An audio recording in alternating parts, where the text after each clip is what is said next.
여러분 안녕하세요. 요즘 날로 푸르름이 더해가는 아주 좋은 계절입니다. 여기는요 춘천 중림동 성당 예수 그리스도 상 앞입니다. 여기에 나온 이유는요 세계 최대의 카톨릭 국가인 브라질의 리오데자네이루를 찾아보기 위해서입니다.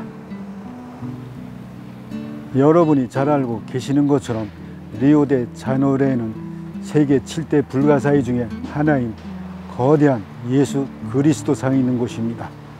그리고 이탈리아의 나폴리, 호주의 시드니항과 더불어 세계 3대 미항의 하나로 아주 매력적인 도시입니다. 자, 그러면 지금부터 리오데자네이루로 들어가겠습니다.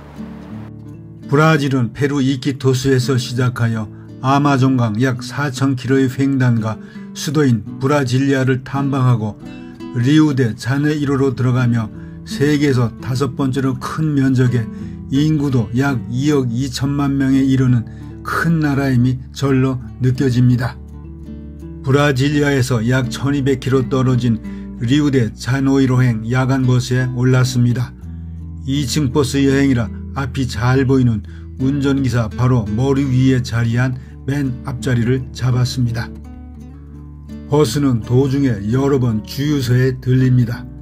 그때마다 옥수수나 사탕수수로 만든 바이오 에탄올 가격이 휘발유 값의 66% 정도로 대개의 차량은 값싼 에탄올을 선호하고 있었습니다. 사람이나 가축의 입으로 들어갈 식량이 자동차 주유구로도 들어가고 있는 현장이었습니다. 이런 후에 해발 1000m 내외의 웅장한 브라질 고원지대를 달립니다. 도중에 산 위로 올라가는 도시 사이를 빠지는 우리의 현대자동차를 보는 즐거움도 맛봅니다. 그리고 버스를 기다리는 주민들과 사이클 선수들이 연습하는 모습에 눈길을 보냅니다. 브라질 고원 끝자락인 아찔한 고개를 내려가니 드디어 수도인 브라질리아를 출발한 지 20여 시간 만에 세계 3대 미항의 하나로 일컫는 리우데자네이루시 외곽에 들어섭니다. 이곳에 오기 전에 묵었던 브라질리아 호텔에서 소개해준 작지만 위치가 좋은 마르펠리스 호텔에 배낭을 풀었습니다. 방에서 보니 거대한 바위산 정상에 유명한 예수상이 한눈에 들어와 좋았습니다. 이어 호텔 프런트에서 저녁 식사와 삼바춤 구경을 포함한 다음날 종일 시티 투어를 신청했더니 많은 관광객과 함께 멋진 식사와 황홀한 삼바춤을 극장에서 볼 수 있었습니다. 그리고 호텔로 들어와 창문 밖을 내다보니 조명에 비친 예수상은 리오데자네이루의 밤을 지키고 있었습니다. 그리고 이튿날 아침부터 시티 투어에 나섭니다. 어제 저녁부터 같은 팀이 된 우리 12명은 먼저 1950년에 건립된 축구의 성지라는 마라카낭 경기장 앞에 섭니다.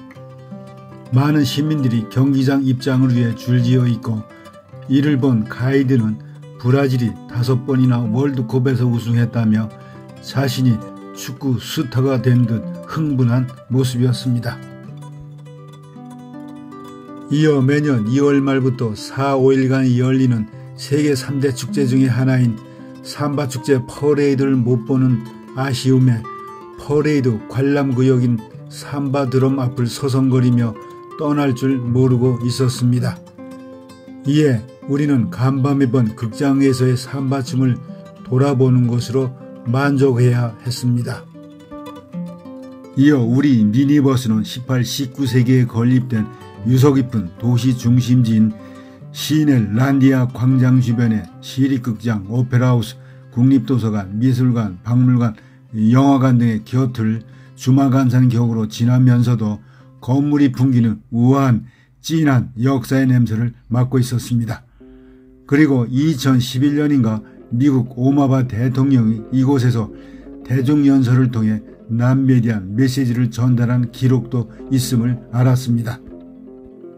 그리고 숨을 돌릴 사이도 없이 가이드는 우리를 이곳에 기독교 초기 순교자인 성 세바스찬을 기리는 메트로폴리탄 성당 앞에 내려놓았습니다. 1676년에 처음 세워졌다가 여러 분의 개축 끝에 1979년에 건립된 높이 75m의 마야 피라미드 건축 양식을 본딴 현대식 성당입니다. 5,000개의 좌석에 입석을 포함하면 2만여 명이 들어설 수 있는 대성당입니다. 그런데 많은 사람들이 들어와 묵상과 기도를 드리는 데에도 숨소리조차 들리지 않을 정도로 경건한 분위기였습니다. 여행 도중에 묵상과 기도를 드린다는 것은 여행자에게는 위로와 마음의 휴식을 얻는 귀중한 시간입니다. 성당을 나와 인근의 거리 농산물 시장을 둘러봅니다. 어디서나 늘 보던 과일이나 채소로 등이지만 이를 팔고 사는 이들의 진지한 얼굴이 우리와는 다르다는 것에 먼 이국 땅을 찾은 나 자신이 나그네임이 새삼 느껴집니다. 이제 리우데 자네이로는 물론이고 브라질과 나아가 남미를 대표하는 중요 아이콘인 예수상을 만나기 위해 해발고도 700m의 산 정상으로 향합니다. 미니버스는 도시 열대 근교리 및 티주카 국립공원의 구불구불한 좁은 길 4km를 따라 오릅니다. 산 아래에서 볼 때와는 달리 산정상 주차장에서 보는 예수상의 뒷모습은 고개가 뒤로 젖혀지도록 높게 조각되어 마치 구름이 천상에 서 있는 듯 했습니다. 이윽고 아름다운 항구 도시가 보이는 예수상 앞에 섰습니다. 이곳에서 받침대를 포함한 높이 38m, 양팔 길이 28m, 무게가 635톤이나 되는 거대한 예수상을 직접 보니 중남미의 어느 나라를 가든지 마치 경쟁이나 하는 듯 건립해놓은 크고 작은 수십만 개의 예수상은 이곳을 정점으로 삼고 있구나 하는 생각마저 들었습니다. 그런데 워낙 높은 곳에 세워져 있어 끊임없이 강풍과 풍화작용 등으로 보수공사는 늘 해왔습니다.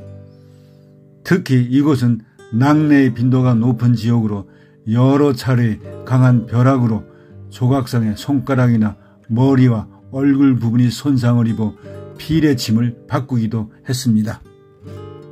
이곳을 찾는 많은 사람들은 환상적으로 눈앞에 펼쳐지는 아름다운 경치도 경치지만 이 앞에 서는 순간 모두 예수의 고난 체험까지는 아닐지라도 손바닥에 못 박힌 자국을 보며 예수님이 당한 고난을 되새겨보는 시간을 갖는 듯 했습니다.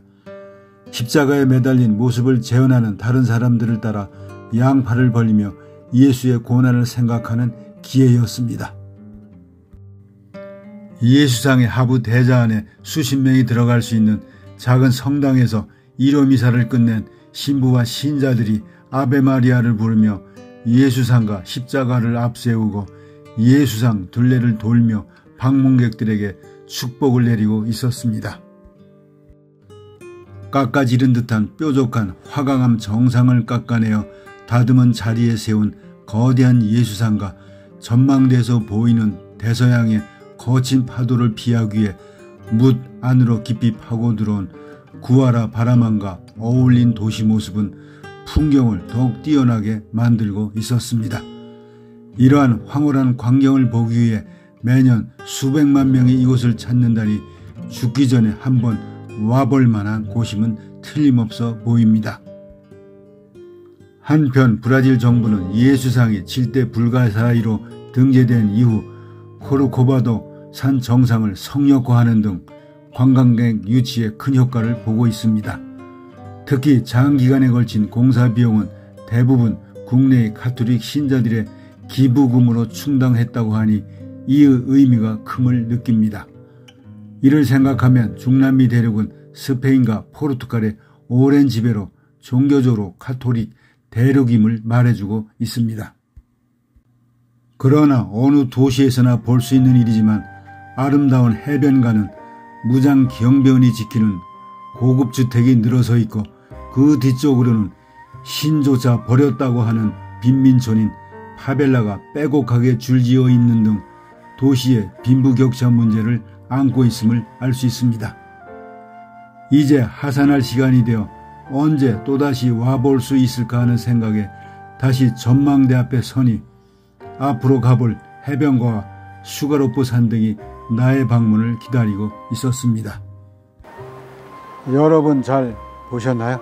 브라질은 16세기 초 포르투갈인이 처음으로 상륙한 이래 수많은 우여곡절을 겪으며 오늘의 이른 정열적이고 환상적인 나라로 평가받고 있는 나라 중에 하나입니다.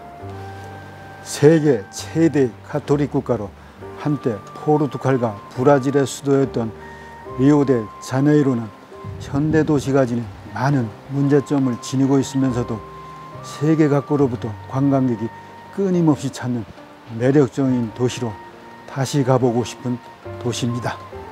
자, 그러면 또 뵙기로 하고 여러분의 관심을 기원합니다.